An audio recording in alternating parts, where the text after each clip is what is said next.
کیا جس چیز کی انسان آرزو کرتا ہے وہ اسے ضرور ملتی ہے؟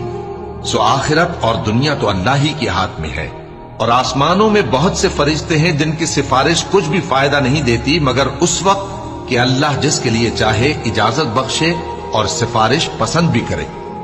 جو لوگ آخرت پر ایمان نہیں لاتے وہ فرشتوں کو لڑکیوں کے نام سے موسوم کرتے ہیں، حالانکہ ان کو اس کی کچھ خبر نہیں۔ وہ صرف خیال و گمان پر چلتے ہیں، جبکہ خیال و گمان حق کے مقابلے میں کچھ کام نہیں آتا۔ تو جو ہماری یاد سے روگردانی کرے اور صرف دنیا ہی کی زندگی کا خواہاں ہو، اس سے تم بھی منہ پھیر لو۔ ان کے علم کی یہی انتہا ہے۔ تمہارا پروردگار اس کو بھی خوب جانتا ہے جو اس کے رستے سے بھٹک گیا، اور اس سے بھی خوب واقف ہے جو رستے پر چلا۔ اور جو کچھ آسمانوں میں ہے اور جو کچھ زمین میں ہے سب اللہ ہی کا ہے، اور اس نے خلقت کو اس لیے پیدا کیا ہے کہ جن لوگوں نے برے کام کیے ان کو ان کے اعمال کا بدلہ دے۔